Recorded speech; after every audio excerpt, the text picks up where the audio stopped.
नमस्ते दोस्तों। जैसा कि लिखा हुआ है कि integration through a branch cut, यानी कि हमारा एक इम्प्रॉपर इंटीग्रल दिया हुआ है 0 से infinite ln x upon 1 plus x square का होल स्क्वायर dx। आप जानते हैं कि log x अगर बेस e होता है तो आप उसको कैसे लिख सकते हो शॉर्ट में ln x। तो ये क्या है, log x to the base e। अभी तक हम लोगों ने जितने भी इम्प्रॉपर इंटीग्रल सॉल्व किए तो आपने देखा होगा कि हम लोगों ने उसमें कहीं पे भी, मैं यहाँ पे नीचे बताता हूँ आपको, कहीं पे भी ऐसा इंटीग्रैंड नहीं लिया जिसमें लॉगरिथमिक फंक्शन हो। और हम लोगों ने देखा कि कोई ऐसा x भी नहीं लिया जिसकी पावर फ्रैक्शनल में हो, जैसे कि x की पावर 1/2, x की पावर 1/3 या x की पावर 1/6। यानी कि अभी तक जितने भी हम लोगों ने इम्प्रॉपर इंटीग्रल सॉल्व किए उनके इंटीग्रैंड में ना कोई लॉगरिथमिक फंक्शन था और ना ही कोई ऐसा x जिसकी पावर फ्रैक्शनल में हो। तो आज हम लोग सीखेंगे कि अगर हमारे इंटीग्रैंड में लॉगरिथमिक फंक्शन या x की पावर फ्रैक्शनल में आ जाए तो उसको कैसे सॉल्व करेंगे। अगर आप इनका करेस्पॉन्डिंग कॉम्प्लेक्स फंक्शन देखें तो ये होगा log z, ये हो जाएगा z की पावर 1/2, z की पावर 1/3, z की पावर 1/6। और आप बच्चों जानते हैं कि ये सारे हमारे क्या हैं, multi valued functions. Multi valued functions मतलब कि बच्चों कि करेस्पॉन्डिंग z के करेस्पॉन्डिंग दो या दो से ज्यादा फंक्शनल वैल्यूज होती हैं, यानी कि f1z, f2z और भी कितनी हो सकती हैं। तो अब हम लोग सीखेंगे कि अगर हमारे इंटीग्रैंड में ये मल्टी वैल्यूड फंक्शंस आ जाए तो उनको कैसे सॉल्व करेंगे। अभी तक हम लोगों का सारा टारगेट रहता था कि हम लोग इंटीग्रैंड के सिंगुलर पॉइंट्स निकालते थे। क्या निकालते थे? Singular points. अब क्योंकि हमारे इंटीग्रैंड में मल्टी वैल्यूड फंक्शन है तो हम लोगों को एक चीज और पे भी ध्यान देना होगा, ब्रांच पॉइंट पे भी। ब्रांच पॉइंट पे, क्योंकि मल्टी वैल्यूड फंक्शन में क्या होते हैं? Branch point. तो यानी कि अब हम लोगों को सिंगुलर पॉइंट के साथ साथ किस पे ध्यान देना पड़ेगा? ब्रांच पॉइंट पे भी। क्यों? होता क्या है कि ब्रांच पॉइंट के अबाउट जब z हमारा एक कंप्लीट रोटेशन करता है तो हमारा मल्टी वैल्यूड फंक्शन अपनी वैल्यू, फंक्शन की वैल्यू चेंज हो जाती है। तो अब हम लोगों के लिए दो टास्क हैं, एक तो पहली बात तो अपने फंक्शन को पोल से बचाना, दूसरा ब्रांच पॉइंट से बचाना। और आप जैसा देख सकते हैं कि हमारा ये जो इंटीग्रल दिया हुआ है इसमें ln x है, यानी कि ये क्या है, हमारा लॉगरिथमिक फंक्शन है। और लॉगरिथमिक फंक्शन यानी कि जब इसका करेस्पॉन्डिंग कॉम्प्लेक्स देखोगे बच्चों तो वो होगा मैनी वैल्यूड फंक्शन। तो जरा पहले हम लोग इसको रिकॉल कर लेते हैं कि हमारा ये log z क्या क्या बताता है। अगर आप देखें log z, अगर आप z को पोलर फॉर्म में लिखेंगे तो आप क्या लिखोगे? r e की पावर आयोटा थीटा, यानी कि इसको आप कैसे लिख सकते हो? log r e की पावर आयोटा थीटा। इसको आप ऐसे भी लिख सकते हो log r e की power iota theta plus 2n पाई। क्योंकि यूलर फॉर्म में देखोगे तो e की पावर आयोटा थीटा क्या होता है बच्चों? ये होता है हमारा cos theta plus iota sine theta. और आप जानते हो cos और साइन का पीरियड कितना होता है? 2 पाई, यानी कि तो 2n pi plus theta plus iota sine 2n pi plus theta. तो यानी कि ये आप क्या लिख रहे हो? e की power iota 2n pi plus theta. ठीक। अब आप जानते हैं कि log mn को कैसे लिख सकते हो? log m plus log n, logarithmic की प्रॉपर्टी। तो यानी कि इसको आप लिखोगे log r plus log e iota theta plus 2n पाई। आप जानते हो कि log m की पावर n, यानी कि अगर log m की पावर n होती है तो n हमारा आगे आ जाता है और ये हो जाता है log m। और हमारा यहाँ पे बेस हम लोगों का क्या है? e। तो जानते हैं तो log e to the base e क्या होता है? 1। तो इसको आप ऐसे भी लिख सकते हो log r plus iota theta plus 2n pi. यहाँ पे log e to the base e 1 और n हमारा क्या होता है? इंटीजर। इतना जानते हैं। यानी कि कोई भी कॉम्प्लेक्स फंक्शन का लॉगरिथमिक आप कैसे लिख सकते हो? log r plus iota theta plus 2n पाई। अब जरा देखिए, ये जो log z है इसका जो ब्रांच पॉइंट है वो है हमारा 0। ब्रांच पॉइंट जो है log z का वो होता है हमारा z इक्वल टू 0। कहने का क्या मतलब है मेरा कि अगर आपका ये z इक्वल टू 0 है तो इसके अबाउट अगर हमारा z यानी कि z यानी कि ये होगा, यानी कि ये r है, रियल एक्सेस लाइन से ये एंगल कितना हुआ थीटा। ये z जब यहां से घूमना स्टार्ट करे, करता है करता है करता है करता है करता है करता है करते करते करते करते करते करते यहीं पे आ जाए। अब आप कहेंगे कि पूरा एक चक्कर लगा के आदमी वहीं पे आ गया तो क्या ही चेंज हुआ, कुछ नहीं चेंज हुआ। मगर आप ध्यान से देखें जो हमारा ये जो थीटा है ये थीटा से बढ़ के थीटा प्लस 2 पाई हो चुका है, क्योंकि हमारा एंगल कितना पूरा घूम चुका है 2 पाई।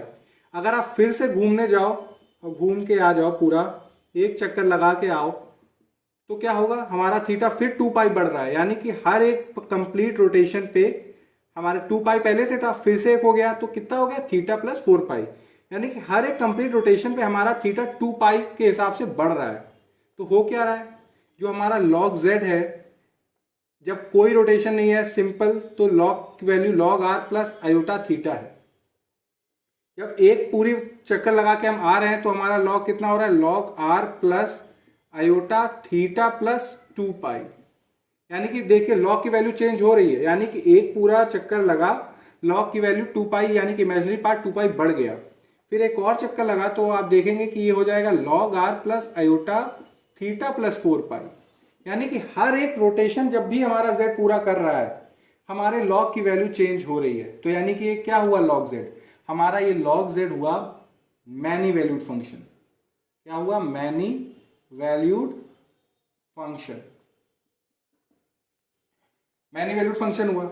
अब हमें क्या करना है कि हमारा ये चीज ना हो, यानी कि हम लोगों की प्रॉब्लम कहां आ रही है कि जब जब z हमारा पूरा एक चक्कर लगा रहा है फंक्शन की वैल्यू चेंज हो रही है, तो इसको चक्कर नहीं लगाने देना है। यानी कि ये जो z है इसको पूरा कंप्लीट राउंड नहीं लगाना है, इसको हमें इससे रोकना है। तो इसके लिए हम लोग यूज करते हैं ब्रांच कट का। किसका यूज करते हैं बच्चों, ब्रांच कट का। अब ब्रांच कट हम लोगों के लिए बहुत काम की चीज है। आई थिंक इतना इसको मैं इरेज कर देता हूं जिससे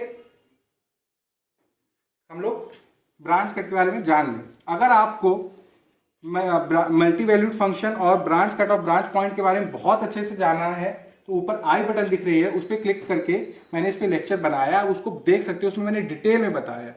फिर भी मैं आपको समरी दे रहा हूं इसकी। यानी कि z को एक पूरा चक्कर लगा रहा है तो हमें प्रॉब्लम आ रही है, तो हमें इसको चक्कर लगाने से रोकना है। अब मान लीजिए जैसे कि ये हमारा z प्लेन है और हमने मान लिया कि ये रियल एक्सेस की लाइन ये हमारी ब्रांच कट है। ये क्या है, ब्रांच कट।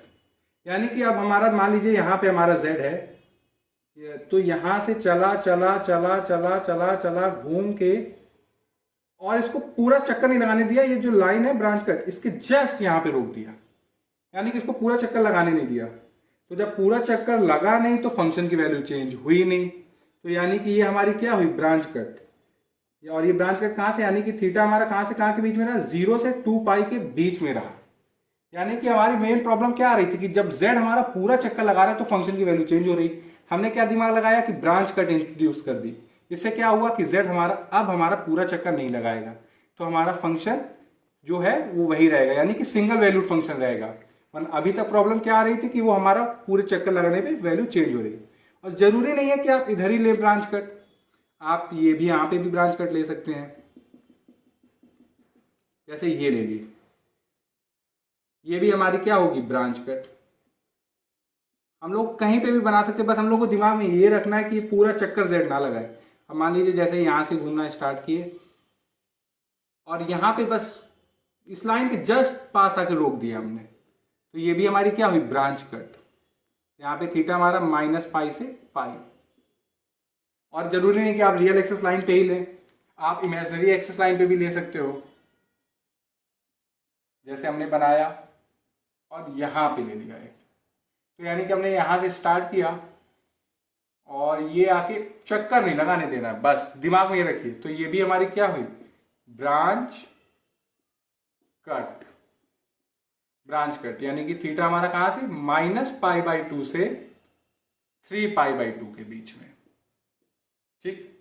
और अब ये भी नहीं कि आप रियल एक्सेस और इमेजिनरी एक्सेस पे ही रिस्ट्रिक्ट हो जाओ, ब्रांच कट आप इधर भी ले सकते हो, इधर भी ले सकते हो, इधर भी ले सकते हो, इधर भी ले सकते हो, इधर भी ले सकते हो, इधर भी ले सकते हो, इधर भी ले सकते हो, कहीं पे भी ले सकते हो। आपको जरूरी नहीं है कि आप रियल एक्सेस और इमेजिनरी लाइन पे ही लो। तो यानी कि सारी ब्रांच बस हम लोगों को करना क्या है कि z को चक्कर नहीं लगाने देना, अगर चक्कर लग गया तो log की वैल्यू चेंज हो जाएगी।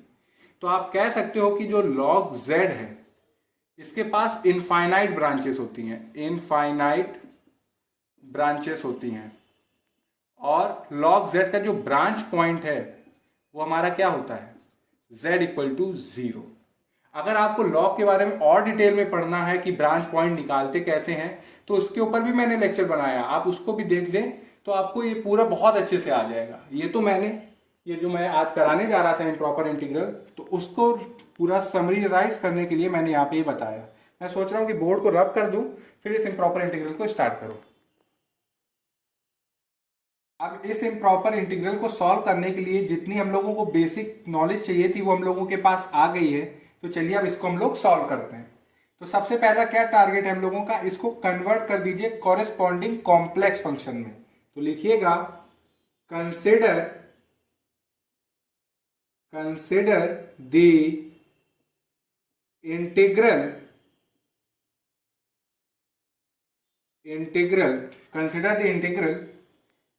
इंटीग्रेशन अलॉन्ग सी,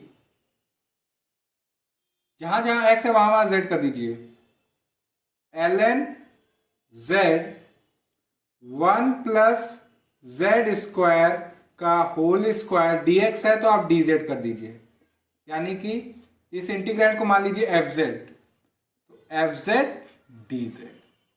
अब आप जानते हैं कि हमारा जो इम्प्रॉपर इंटीग्रल है ये, और आप देख रहे हैं कि ये जो इंटीग्रैंड है इसमें हमारा लॉगरिथमिक फंक्शन है जो कि है मल्टी वैल्यूड फंक्शन। तो इसकी क्या होगी, ब्रांच पॉइंट, और ब्रांच पॉइंट कहां पे है, z इक्वल टू 0 पे।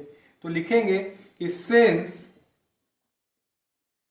ln z has branch point at z equal to 0, और ये कॉन्टूर c क्या है, तो चलिए पहले इसको यार में भी बात कर लेते हैं फिर हम लिखते हैं इसको। आपने बनाया, ये हमने लिया z प्लेन हम ले रहे हैं बच्चों,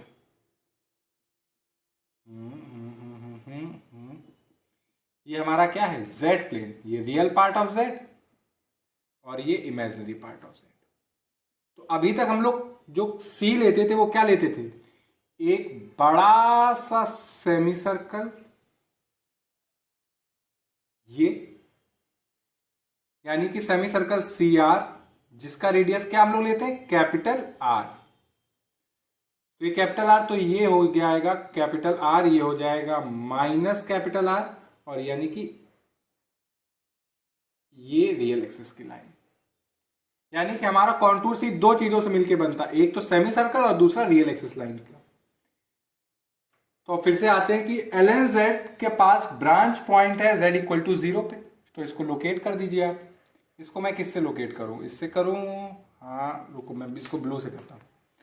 ये यहां पे हमारा क्या है, z इक्वल टू 0 पे ब्रांच पॉइंट। अब प्रॉब्लम क्या आ रही है, अब प्रॉब्लम ये आ रही है कि हम लोगों के कॉन्टूर सी की बाउंड्री पे आ रहा है, और ब्रांच पॉइंट भी हमारा क्या है, एक तरह की सिंगुलैरिटी है। तो अगर आपको बताया कि अगर आपको कॉची रेसिड्यू थ्योरम लगानी है तो हमारी बाउंड्री पे कोई भी सिंगुलैरिटी टाइप की चीज नहीं आनी चाहिए। तो हम लोग क्या करते हैं, अपने इस कॉन्टूर को इंडेंट कर देंगे, यानी कि इस ये जो ब्रांच पॉइंट है इसको अपने कॉन्टूर से हटाना पड़ेगा हम लोगों को। तो हम लोग क्या करेंगे, अपना ये जो कॉन्टूर सी है इसको इंडेंट करते हैं z इक्वल टू 0 पे, क्या करेंगे, एक छोटा सा सेमी सर्कल बनाएंगे जो इस ब्रांच पॉइंट से बिल्कुल ऊपर से होके जाएगा, यानी कि ये रहा वो प्रार, ये हमने क्या बनाया, स्मॉल छोटा सा सेमी सर्कल। ये देखने के लिए समझने के लिए इतना दिख रहा है बड़ा, ठीक है बच्चों। इसका नाम रख देते हैं गामा, और इसका रेडियस ले लेते हैं स्मॉल आर। तो जब स्मॉल आर रेडियस है तो ये डिस्टेंस, ये पॉइंट कितना हो जाएगा, स्मॉल आर, ये क्या हो जाएगा, क्योंकि आर डिस्टेंस पीछे आ रहे हो, माइनस आर। ठीक है, क्या किया हम लोग की बाउंड्री पे एक प्रॉब्लम आई थी उसको हटा दिया, क्या किया, इंडेंट कर दिया। तो वही लिख लेते हैं कि since ln z has branch point at z equal to 0, so in order to avoid this, we draw a semicircle gamma of radius small r centered at origin को सेंटर मान के। तो अगर आप अपने कॉन्टूर सी को लिखना चाहें तो आप क्या लिखोगे? दस ये जो हमारा कॉन्टूर सी है ये अब किस चीजों से बन के बना है? दो छोटे छोटे सेमी सर्कल और दो छोटी छोटी रियल एक्सिस लाइन के। तो ये अब मान लीजिए हम अपने फंक्शन को ट्रेवल कराएंगे, क्योंकि इंटीग्रेट कर रहे हैं सी के अलोंग, यानी कि हमारा फंक्शन ट्रेवल करेगा इस कॉन्टूर पे। तो करेंगे क्या? मान लीजिए यहां से स्टार्ट किए तो ये गए, फिर सेमी सर्कल मिला रास्ते में, फिर रियल एक्सिस लाइन मिली, फिर बड़ा सा सेमी सर्कल मिला सी, यानी कि पूरा एक चक्कर लगा देंगे, इंटीग्रेट हो जाएगा। तो अगर इसको कॉन्टूर सी को बारे में लिखना है तो आप क्या लिखेंगे कि सी हमारा एक real axis line minus capital R से minus small R union semi circle gamma. तो ये हमारा गामा। दूसरा इसको हम सोचें गामा ना लिख के सी गामा ले लें तो थोड़ा सा अच्छा लगेगा, सी गामा। आप देखिए यहाँ पे लगना भी चाहिए ना सेमी सर्कल, तो सी गामा, ठीक है। फिर एक गामा सर्कल खत्म होगा तो फिर रियल एक्सिस लाइन स्टार्ट हो जाएगी, क्योंकि स्मॉल आर से कैपिटल आर, फिर बड़ा सा सेमी सर्कल सी आर। ये तो ये हमारा क्या है? कॉन्टूर सी। अब डिफाइन कर लिया। अब आप जानते हैं कि हमारा ये जो है ये मल्टी वैल्यूड फंक्शन है, मैनी वैल्यूड फंक्शन है, और इसके साथ प्रॉब्लम क्या है कि जब जब z चक्कर लगाएगा ये एक जगह टिकने वाला नहीं है, तुरंत वैल्यू चेंज कर देगा अपनी। तो अब हम लोगों को क्या काम है? हमने बताया था कि इसको सिंगल वैल्यूड बने रहने के लिए हम लोगों को ब्रांच कट लगानी पड़ेगी। क्या यूज करना पड़ेगा? Branch cut. अब आप ये सोचेंगे कि हम लोग ब्रांच कट कौन सी वाली लें। एक ये आ सकता है कि हम लोगों ने अभी देखा था कि ये वाली ले ले रियल एक्सिस लाइन पे 0 से 2 पाई। मगर इसमें प्रॉब्लम क्या होगी कि जब हमारा फंक्शन चलेगा तो ये कॉन्टूर सी पे आएगी हमारी ब्रांच कट। अगर ब्रांच कट हमारी कॉन्टूर सी पे आ जाएगी तो आप जानते हैं कि हमारा एल एन जेड यहाँ पे डिफाइंड नहीं है, क्योंकि वैल्यू हमारी क्या हो रही है? चेंज हो रही है। तो आप ये वाली तो ब्रांच कट ये वाली तो नहीं लेंगे, यानी कि 0 से 2 पाई वाली ब्रांच कट आप हटा दीजिए, यानी कि ये जो ये वाली आनी थी ये वाली हम नहीं लेंगे। आप ये सोच सकते हैं कि सर ये वाली ले लें, वही प्रॉब्लम आएगी, क्योंकि हमारे कॉन्टूर सी पे अगर ब्रांच कट आ गई तो हमारा ये जो फंक्शन है इंटीग्रैंड है, इसमें एल एन जेड है, और एल एन जेड हमारा ब्रांच कट पे कंटिन्यूअस है नहीं, डिसकंटिन्यूअस है, तो ये प्रॉब्लम कर रहा है। तो यानी कि ये जो माइनस पाई से पाई वाली है ये भी हटा दीजिए आप, यानी कि इधर जो होनी थी ये वाली भी हम लोग ब्रांच कट नहीं लेंगे। आप ऊपर से साइड से कोई भी नहीं लेंगे, यानी कि ये वाली या ये वाली कोई ऐसी नहीं ले सकते। क्यों? क्योंकि होगा क्या, आपकी ब्रांच कट आएगी तो ये कॉन्टूर सी पे आ गई तो हमारा फंक्शन वहां पे डिसकंटिन्यूअस हो जाएगा, इंटीग्रेट होगा ही नहीं, और हम लोग फिर आगे कोई बात ही नहीं हो पाएगी। तो यानी कि हम लोगों को ऐसी ब्रांच कट लेनी है जो हमारे कॉन्टूर सी पे ना हो, छुए बिना बिल्कुल रहे, और हमारा फंक्शन सिंगल वैल्यू बना भी रहे। तो बच्चों हम लोगों ने अभी देखा भी था, हमने एक ये वाली ब्रांच कट ली थी, ये ली थी, ये हमने ब्रांच कट ली थी। और यहाँ पे आर्ग्यूमेंट क्या था हमारा, यानी कि आर्ग्यूमेंट z का, यानी कि अब थीटा क्या था? z का आर्ग्यूमेंट माइनस पाई बाई 2, क्योंकि आप क्लॉक वाइज में देखेंगे एंगल कितना है, माइनस पाई बाई 2 से पूरा यहां से लगा के आएंगे तो ये कितना होगा? 3 पाई बाई 2। ये वाली हम लोग ब्रांच कट लेने वाले हैं। कौन सी लेने वाले? ये वाली। इसमें कोई प्रॉब्लम नहीं है, क्यों? अब हमारा कॉन्टूर सी ऊपर है, ब्रांच कट नीचे है, फंक्शन को प्रॉब्लम नहीं होगी। ब्रांच कट आ गया तो L N Z single valued रहेगा। अब ये वैल्यू नहीं चेंज कर पाएगा, थीटा आप कितना भी कुछ घुमाए, क्योंकि हम उसको पूरा चक्कर लगाने देंगे नहीं जेड को, ठीक। तो ये आ गई हमारी ब्रांच कट। तो ब्रांच कट को भी लिख लेते हैं, and a branch cut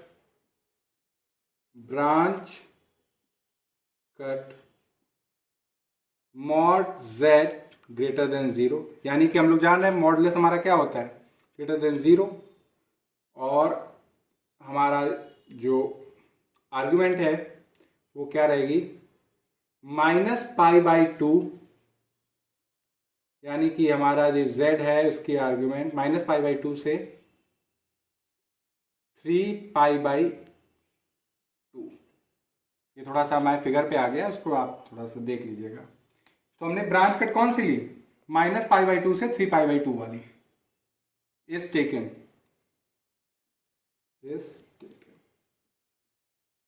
branch cut हो गई। यानी कि क्या बताया मैंने कि अगर आपके इंटीग्रैंड में मल्टी वैल्यूड फंक्शन हो तो आपको ब्रांच कट को भी कंसिडर करना पड़ेगा, ब्रांच पॉइंट को कंसिडर कर लिया।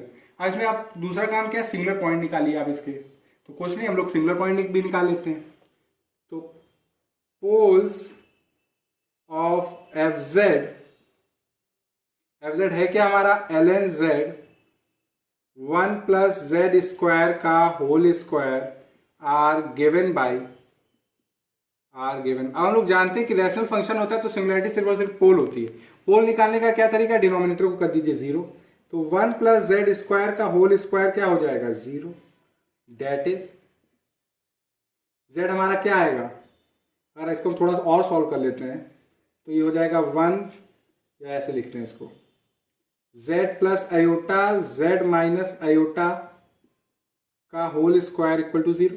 आप करेंगे तो क्या आएगा, z² + iota square, z² - iota square, और आयोटा स्क्वायर कितना होता है, -1, माइनस माइनस हो जाएगा प्लस, तो z² + 1। तो यानी कि z हमें क्या मिलेगा, एक मिलेगा आयोटा, फिर आएगा आयोटा, फिर माइनस आयोटा, फिर माइनस आयोटा। यानी कि पोल हमें मिल रहे हैं आयोटा और माइनस आयोटा पे, और कितने ऑर्डर पे, ऑर्डर 2 के। तो आप लिखिए 10 fz has pole at z equal to iota और minus iota each of order 2। और आप ये भी देखिए, यानी इसको लोकेट करेंगे तो आयोटा हमारा ये रहा, और इसको हम सोच रहे हैं किससे करें, हम ब्लू से करें। दिखने चाहिए कि हमारे इंटीग्रैंड को प्रॉब्लम कहाँ कहाँ से हो रही है। तो एक आयोटा और माइनस आयोटा कुछ हमारा यहाँ से, और माइनस आयोटा को लेना नहीं हमें, सिर्फ और सिर्फ किससे मतलब, जो हमारे कॉन्टूर सी के अंदर है, और वो अंदर कौन सा, आयोटा। तो लिखेंगे कि out of which z equal to iota lies inside C. दो चीजें कंसीडर करनी थी, ब्रांच पॉइंट और हमारे पोल्स, दोनों कंसीडर किए और दोनों को हमने लोकेट भी कर लिया। अब क्या करते हैं हम लोग, कॉशी रेसिड्यू थ्योरम लगाते हैं। Simple, using Cauchy's residue theorem. वैसे पहले मेरे को शायद निकाल लेना चाहिए था रेसिड्यू आयोटा पे, मगर सबसे पहले हम लोग को समझ लेते हैं पाथ इसका। तो इंटीग्रेशन अलोंग सी, फंक्शन है हमारा F Z D Z equal to किसके, कॉशी रेसिड्यू थ्योरम के हिसाब से आपके कॉन्टूर सी के अंदर जितने भी पोल हैं उनके करस्पॉन्डिंग आप रेसिड्यू निकालो और 2π आयोटा से मल्टीप्लाई कर दो। तो आप देखेंगे कि 2π आयोटा से कितने रेसिड्यू यहाँ पे पोल है, कॉन्टूर सी के अंदर तो एक ही पोल है ना, आयोटा, माइनस आयोटा बाहर है, लेना नहीं है, z इक्वल टू 0 भी बाहर है, कोई प्रॉब्लम नहीं। तो सिर्फ और सिर्फ यहाँ पे हम लोग रेसिड्यू निकालेंगे। तो रेसिड्यू किसका, फंक्शन का, किस पॉइंट पे, आयोटा पे। अब ये हम लोग निकाल लेंगे, 2π आयोटा से करेंगे तो हमें आ जाएगा। तो यहाँ पे इंटीग्रेशन अलोंग सी। अब जरा सी को समझिए आप, हमने क्या बताया कि हम लोग यहां से स्टार्ट हुए, यहां से यहां चल रहे हम रियल एक्सेस लाइन पे, यानी कि माइनस कैपिटल आर से माइनस स्मॉल आर। क्योंकि आप रियल एक्सेस लाइन पे चल रहे हो तो यानी कि इमेजिनरी पार्ट कुछ होगा नहीं, सारा फंक्शन एक्स पे डिपेंडेंट है। तो ये हो जाएगा F x D x. Real access line खत्म हुई, सेमी सर्कल स्टार्ट हो गया, तो इंटीग्रेशन अलोंग गामा सी गामा। और आप देखेंगे कि ये हमारा यहाँ पे रियल पार्ट भी है, इमेजिनरी पार्ट भी है, तो यह क्या होगा, एफ जेड डी जेड। फिर हमारा रियल एक्सेस लाइन स्टार्ट हो जाएगी, तो स्मॉल आर से capital R F x D x, क्योंकि रियल एक्सेस लाइन में चल रहे हैं तो इमेजिनरी पार्ट 0। फिर हमारा क्या है, बड़ा सा सेमी सर्कल, तो इंटीग्रेशन अलोंग सी आर, और रियल पार्ट भी होगा और इमेजिनरी पार्ट भी होगा, तो एफ जेड डी जेड भाई किसके equal, 2 pi iota residue function का z इक्वल टू आयोटा पे। अब जरा बच्चों आप देखिए, हम लोगों ने अभी देख रिकॉल भी किया था इसको, मैं यहाँ पे अगर लिखूं कि आप जो log z होता है इसको आप कैसे लिख रहे थे हम लोग कि log r क्या था z का, यानी पोलर में क्या होता है mod plus iota theta plus 2n पाई। मगर हम लोगों का क्या था, हम लोग चक्कर लगा ही नहीं रहे थे, हम लोग प्रिंसिपल वैल्यू ले रहे हैं। तो यहाँ पे जो 2n पाई अगर हम लिखें और प्रिंसिपल वैल्यू ले रहे हैं तो n हो जाएगा 0, तो log z हमारा किसके इक्वल है, log mod z plus iota theta के। ठीक है, क्लियर। अब आप यहां पे देखिए, माइनस कैपिटल R से minus small r, F x क्या है बच्चों, एफ एक्स हमारा क्या है, जहां पे z वहीं पे, यानी कि जहां जहां x z वहां x, यानी कि ln x upon 1 plus x square का होल स्क्वायर dx। यही तो है हम लोगों का एफ एक्स, इसके ऊपर बात कर रहे हैं सिंपली भाई। अगर हम लॉग को कैसे लिखते हैं पोलर फॉर्म में, उसके हिसाब से देखिए तो माइनस कैपिटल R से minus small r, ln x को आप लिखोगे ln मॉड x, क्या लिखना है मॉड x प्लस आयोटा। बच्चों आप ये देखिए हम लोग ट्रैवल किधर कर रहे हैं, माइनस कैपिटल R से माइनस r, यानी कि इस तरफ है। और आप देख रहे हो आप लॉगरिथमिक फंक्शन में हमारा जो थीटा है ये भी इंपॉर्टेंस डालता है। तो अगर देखा जाए तो इसका यहां से एंगल कितना है, यहां से अगर एंटी क्लॉकवाइज में देखेंगे तो ये एंगल हमारा पाई है, तो ये क्या हो जाएगा पाई, और ये 1 प्लस एक्स स्क्वायर का होल स्क्वायर। फिर से मैं बता रहा हूं कि आप log z हमारा log mod z plus iota theta है, यहां पे है तो मॉड तो चेंज नहीं हुआ, मगर आप यहां पे हो तो अगर यहां से आप एंगल देखोगे कितना आएगा पाई, तो ये आयोटा प्लस पाई। सिंपली आप ये नहीं लिख दीजिए कि ln x है और आयोटा पाई आप भूल जाए, ये सिली मिस्टेक नहीं करिएगा, क्योंकि आप किससे डील कर रहे हो लॉगरिथमिक यानी कि मैनी वैल्यूड फंक्शन से, तो बहुत केयरफुल रहिएगा dx। तो आप देखेंगे कि ये जो इंटीग्रैंड है ये तो हमारा इवन फंक्शन है, इवन फंक्शन है तो यानी कि क्या मतलब कि एफ एक्स और एफ माइनस एक्स कोई चेंज नहीं होता। तो अगर आप x की जगह माइनस एक्स पूरी जगह कर दें और डिफ्रेंशिएट भी कर दें dx is equal to minus d x पे, ठीक है, और करें तो आप इसको कैसे भी लिख सकते हो, लिमिट ये माइनस आ रही हो जाएगी small r, minus capital are हो जाएगी कैपिटल आर। ये हमारा इवन फंक्शन है, कोई चेंज नहीं आएगा, तो ln x प्लस आयोटा पाई 1 प्लस एक्स स्क्वायर का होल स्क्वायर। बहुत आराम से मैं पढ़ा रहा हूं जिससे आपको इस क्वेश्चन के साथ पूरी चीज समझ में आए, कहीं पे भी कोई भी डाउट ना रहे। और dx को आप क्या लिख रहे थे माइनस dx, तो ये माइनस आ गया यहाँ पे, क्या क्या माइनस है, लिमिट चेंज कर दीजिए, जो अपर है वो लोअर, जो लोअर है वो अपर, तो ये स्मॉल r नीचे आ जाएगा, कैपिटल R ऊपर चला जाएगा, ये ln x mod x plus iota पाई 1 प्लस एक्स स्क्वायर का होल स्क्वायर dx। ये बच्चों हमने, यानी कि इसको आप कैसे लिख रहे हो ये समझ में आया होगा प्रोसेस, आई होप। अगर ना आए तो आप कमेंट सेक्शन में बताइएगा भी। अब जरा इसको देखिए, ये जो पार्ट है बहुत ध्यान से देखिएगा, स्मॉल r से कैपिटल R फंक्शन हमारा क्या है ln x 1 plus x square का होल स्क्वायर dx। फिर से बताया आप ln x है, ये मैनी वैल्यूड फंक्शन है, अगर आप उसको लिखेंगे तो आप क्या लिखोगे ln मॉड x। अब जरा देखिए आप कहां पे हो, स्मॉल r से कैपिटल R, देख रहे हो आप यहां पे हो, इस लाइन पे हो, यहां पे थीटा कितना होगा, यहाँ पे थीटा 0 होगा, क्योंकि अगर आप रियल एक्सरसाइज से मेजर कर रहे हो एंगल, तो यहाँ पे थीटा कितना होगा 0 plus iota 0 1 plus x square का होल स्क्वायर स्मॉल r से कैपिटल R dx। ठीक है, यानी कि आप इसको क्या लिख रहे हो, स्मॉल r से कैपिटल R ln। और बच्चों अब यहाँ पे और ध्यान से देखिए, आप पॉजिटिव रियल एक्सेस लाइन पे हो, तो यानी कि x तो हमेशा पॉजिटिव होगा, तो मॉड लगाइए ही नहीं, इसको मॉड हटा सकते हैं। तो आप ln x 1 plus x square का होल स्क्वायर dx, तो आपने इसको ऐसे लिख सकते हैं और इसको लिख रहे हैं ऐसे, तो ये दोनों क्या है। अब क्या करते हैं, बोर्ड छोटा है तो मैं इसको रब करके इसके आगे का कराता हूं।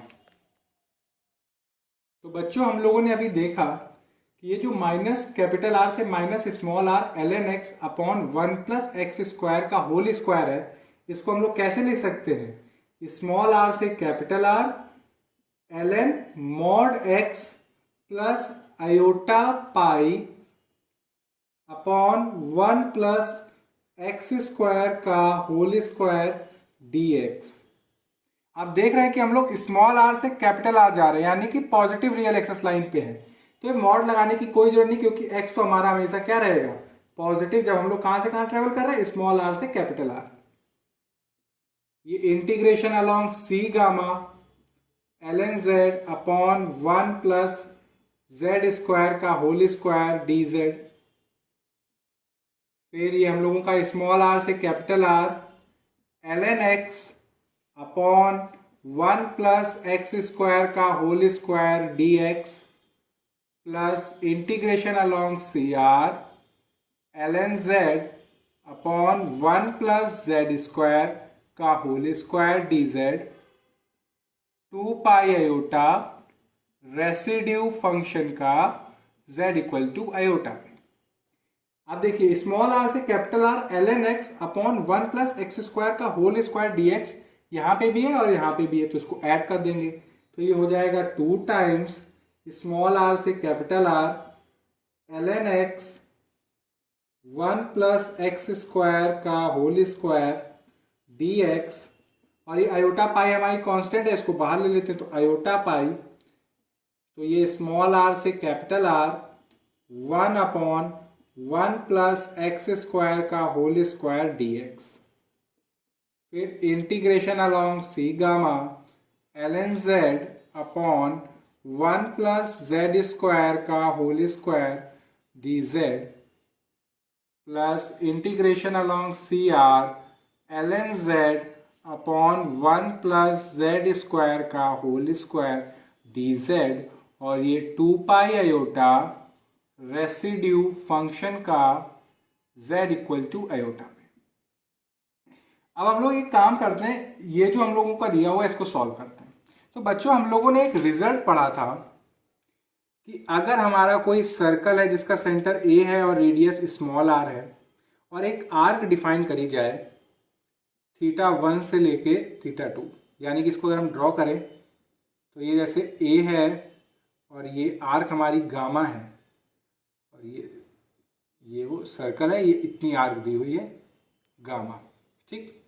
तो अगर आप इंटीग्रेट करते हो इस गामा के अलोंग कोई फंक्शन fz को, और ये जो सर्कल है इसका रेडियस अगर हम लोग टेंडिंग टू 0 ले लें, तो ये इक्वल आता था आयोटा θ2 माइनस θ1 इंटू कैपिटल के, और ये k क्या होता था बच्चों, ये लिमिट सेंटर का पॉइंट वहां पे लिमिट टेंड करेगी, यानी कि z tending to a z minus a fz, ठीक है। ये हम लोग ने रिजल्ट बहुत इंप्रॉपर इंटीग्रल्स में यूज किया है, तो एक बार इसका फिर से यहाँ पे यूज करेंगे। तो आप देखिएगा कि ये भी एक तरह से आर्क ही है, और z इक्वल टू 0 क्या है, एक सेंटर का, और ये हमारी सी गामा एक तरह की आर्क है। तो हम लोग एक काम करते हैं, सबसे पहले हम लोग निकालते हैं k, यानी कि नाउ लिमिट सर्कल है, इसका सेंटर 0 है, तो z tending to 0 z minus 0 fz हमारा क्या है, limit z tending to 0 z ln z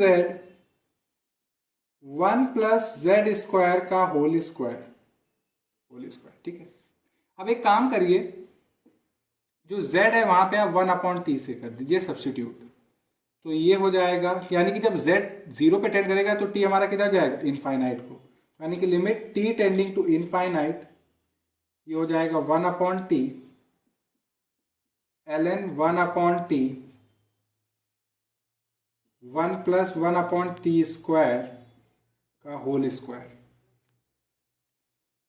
तो यहाँ पे मैं लिखता हूँ इसको सॉल्व करके। तो लिमिट टी टेंडिंग टू, यहाँ पे इनफाइनाइट है बच्चों, t tending to infinite 1/t l n m upon m को आप क्या लिख सकते हो, l n m minus l n n, यानी कि l n 1 minus l n T,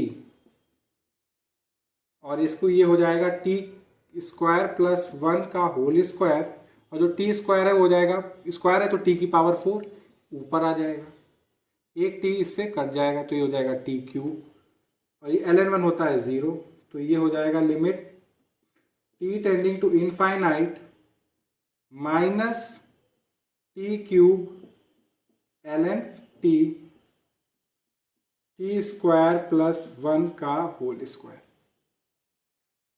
आप देखेंगे कि ये इनफाइनाइट है, ये इनफाइनाइट है, और आप काम क्या करिए, इसको आप ऐसे लिखिए, limit t tending to infinite t की पावर 4 टी स्क्वायर प्लस 1, या टी स्क्वायर प्लस 1 को आप पूरा ओपन कर दीजिए, तो ये हो जाएगा टी की power 4 plus 2t square plus 1, और limit t tending to infinite minus l n t upon t. कुछ भी हमने स्पेशल काम नहीं किया है बच्चों, सिंपली हमने एक टी ऊपर न्यूमरेटर और डिनोमिनेटर में मल्टीप्लाई किया है। तो अगर आप इसको डिवाइड कर देंगे तो ये t cube minus l n t और ये टी स्क्वायर प्लस 1 का होल स्क्वायर ही है। तो आप इसको सॉल्व करेंगे तो ये आ जाएगा 1, और ये आप सॉल्व करेंगे तो आएगा 0, तो ये आ रहा है हमारा 0, यानी कि बच्चों जो हमारा k आ रहा है ये 0 आ रहा है। तो यानी कि इस r के अलाउंग आप इंटीग्रेट आप कर रहे हो सी गामा के अलाउंग अपने फंक्शन एफ जेड को, और इस ये जो है आर्क यानी कि जो सेमी सर्कल, इसका अगर आप रेडियस टेंडिंग टू 0 करोगे ना तो ये होगा हमारा आयोटा, नाउ लिख देते हैं, नाउ θ2, यानी कि फाइनल एंगल कितना, आप इधर जा रहे हो, फाइनल एंगल है 0, इनिशियल एंगल यहाँ पे कितना है पाई, 0 माइनस पाई, और k की वैल्यू अभी हमने निकाली है आई 0, तो ये तो 0 हो गया। यानी कि अगर आप छोटे वाले सेमी सर्कल के अलाउंग इंटीग्रेट कर रहे हो फंक्शन एफ जेड को और रेडियस टेंडिंग टू 0 कर रहे हो बच्चों, तो ये क्या आ रहा है 0। तो ये वाला तो हम लोगों ने सॉल्व कर लिया। अब बच्चों एक और रिजल्ट हम लोगों ने पढ़ा है, अब हम लोगों को बड़ा वाला सॉल्व करना है। वो ये था कि अगर हमारे पास कोई आर्क है, कोई सर्कल है, mod z equal to capital R, और एक हमने आर्क डिफाइन करी है, तो अगर z f z tends to 0 हो जाए, अगर z हमारा कहाँ चला जाए, इनफाइनाइट को, तो अगर आप इंटीग्रेट करते हो, ये कोई आर्क मान लेते हैं, मान लीजिए जैसे सी आर ले लिया, और सी आर ले लिया है, और एंगल फिर से कितना मान लेते हैं, जैसे कि θ1 से θ2 टाइप का, ठीक है। तो आप सेमी सर्कल सी आर के अलोंग इंटीग्रेट करते हो फंक्शन को, और इस जो ये है हमारा सर्कल, इसका रेडियस अगर आप इनफाइनाइट कर दो, आर टेंडिंग टू इनफाइनाइट, तो ये 0 हो जाएगा। कब, जब जेड एफ जेड हमारा टेंडिंग टू 0 हो, जब जेड हमारा इनफाइनाइट हो जाए। तो चेक कर लेते हैं कि now limit z tending to infinite z f z को, तो आप देखेंगे कि limit z tending to infinite, ये जेड एफ जेड है क्या, l N Z upon 1 plus Z square का होल स्क्वायर। क्या करिए आप ऊपर नीचे जेड से मल्टीप्लाई करा दीजिए डिनोमिनेटर में, तो ये हो जाएगा l N z tending to infinite z square 1 plus Z square का होल स्क्वायर, ये हो जाएगा l N Z upon z, और लिमिट क्या कर दिए z tending to infinite, L'Hopital rule लगाएंगे आप, तो ये हो जाएगा 0, और यहाँ पे डिनोमिनेटर में डिग्री ज़्यादा है इसलिए क्या हो जाएगा 1 अपॉन इन्फिनिटी 0, तो ये भी 0 आ रहा है। यानी कि जब हमारा z इन्फिनिटी को अप्रोच कर रहा है तो z एफ जेड हमारा 0 को टेंड कर रहा है, आप देख सकते हैं। तो आप कह सकते हैं वी हैव इंटीग्रेशन अलोंग बड़े वाला सेमी सर्कल, इंटीग्रेशन अलोंग बड़े वाले सेमी सर्कल सी आर के अलोंग फंक्शन को आप इंटीग्रेट कर रहे हो, और फंक्शन हमारा बच्चों क्या है, L N Z upon 1+z² का होल स्क्वायर डी जेड। और अगर आप बड़े वाले सेमी सर्कल का रेडियस इनफाइनाइट अब अगर आप लोगे तो ये क्या आ रहा है, 0 आ रहा है। तो यानी कि हम लोगों ने ये भी प्रूव कर दिया, ये भी प्रूव कर दिया। तो ये तो हम दोनों के रास्ते से अब चले गए हैं। अब हम लोगों को कुछ नहीं करना है, सिंपली हम लोग रेसिड्यू निकालेंगे और इसको सॉल्व करेंगे, इन दोनों इम्प्रॉपर इंटीग्रल्स को, और आंसर निकालेंगे। तो बोर्ड छोटा है तो मैं इसको रब करके इसके आगे का कराता हूँ। तो बच्चों हम लोगों ने देखा कि जो छोटा वाला सेमी सर्कल है सी गामा, अगर आप इसका रेडियस टेंडिंग टू 0 कर दें, यानी कि स्मॉल आर टेंडिंग टू 0, तो integration along C gamma L N Z upon 1+z² का होल स्क्वायर डी जेड, ये क्या आ गया हमारा, 0। दूसरा कि जो बड़ा वाला सेमी सर्कल है उसका अगर radius capital R tending to infinite कर दें, तो हमने देखा कि अगर सी आर के along l N Z upon 1+z² का होल स्क्वायर डी जेड को इंटीग्रेट करा तो ये भी क्या आ रहा था, 0। तो हम क्या करते हैं, जो हमारी इक्वेशन है इसको मान लेते हैं 1। अब इसमें दोनों साइड अगर हम लोग करें कि small r tending to 0 and capital R tending to infinite, यानी कि taking small r tending to 0 and capital R tending to infinite in equation 1, we gate,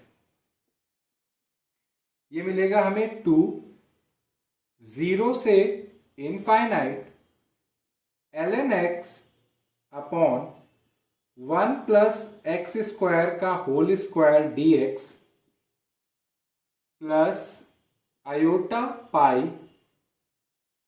0 से इनफाइनाइट 1/1+x² का होल स्क्वायर डी एक्स। ये हम लोगों ने देखा कि जब small r radius tending to 0 है तो ये क्या हो रहा है, 0, और जब capital R radius tending to infinite तो ये हो रहा है 0, is equal to 2 pi iota residue function का z इक्वल टू आयोटा। अब हम लोग रेसिड्यू निकाल लेते हैं z इक्वल टू आयोटा पे, क्योंकि हम लोग जानते हैं बच्चों कि रेसिड्यू फंक्शन का z इक्वल टू आयोटा पे क्या है, क्योंकि z इक्वल टू आयोटा जो हमारा पोल है इसको ऑर्डर 2 है, तो इसका रेसिड्यू निकालने का क्या तरीका है, 1/m-1। m क्या होता था, पोल का ऑर्डर, यहाँ पे पोल का ऑर्डर है 2, तो यानी कि 2 - 1 factorial limit z tending to iota d upon d z, यानी कि क्या होता है dm-1, तो यहाँ पे 2 - 1 यानी कि d upon Z, z minus iota का होल स्क्वायर और एफ जेड क्या है बच्चों, एल एन जेड, और जो 1+z² का होल स्क्वायर है ये हमारा नीचे कर्ली ब्रैकेट बंद, और ये तो इसको सॉल्व करेंगे तो आएगा 1/1 factorial limit z tending to iota d upon d z. आप देखेंगे ये है z माइनस आयोटा का whole square l N z, 1+z² को आप कैसे लिख सकते हो, z plus iota z minus iota का होल स्क्वायर है, तो ये ऐसे भी लिख सकते हैं। तो z माइनस आयोटा का whole square z minus iota का होल स्क्वायर से कैंसिल आउट हो जाएगा। अब डिफ्रेंशिएट कर देंगे इसको, तो limit z tending to iota, इसको डिफ्रेंशिएट करिएगा क्वेश्चन रूल लगा के, तो देखेंगे ये आएगा 1/z z प्लस आयोटा का whole square minus l N z 2z plus iota, और डिनोमिनेटर में आएगा z प्लस आयोटा की होल पावर 4। अब आप लिमिट पुट कर दीजिए इसमें, तो जब आप लिमिट पुट करेंगे तो ये हो जाएगा 1 iota, iota plus iota 2 iota, 2 iota यानी कि 4 iota square minus l an iota, iota plus iota 2 iota, और ये हो जाएगा 4 आयोटा, और नीचे क्या है, iota plus iota 2 iota, 2 iota की पावर 4। तो बच्चों एक आयोटा से एक आयोटा कैंसिल, तो ये हो जाएगा 4 आयोटा। ln आयोटा जो है बच्चों, अगर आप देखें तो आप इसको लिख सकते हो ln mod iota plus iota, और आर्ग्यूमेंट आयोटा कितना होता है π/2, और ये कितना है हमारा 4 आयोटा। और ये हो जाएगा 2 2 4, 4 8 16, और आयोटा की पावर 4 होता है 1।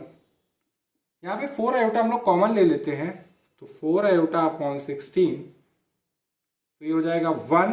और ln मॉड आयोटा यानी कि ln 1 की वैल्यू क्या हुई 0, तो 1 माइनस 0 प्लस आयोटा π/2, ये हमारा आया। ये आ गया हमारा रेसिड्यू। अब इसको हम यहाँ पे सब्स्टिट्यूट कर देंगे, तो 2 0 से infinite ln x 1 plus x square का whole square dx plus iota pi 0 से इनफाइनाइट 1 प्लस एक्स स्क्वायर का whole square dx 2 pi iota into 4 iota upon 16, 1 minus यानी कि 1 प्लस आयोटा,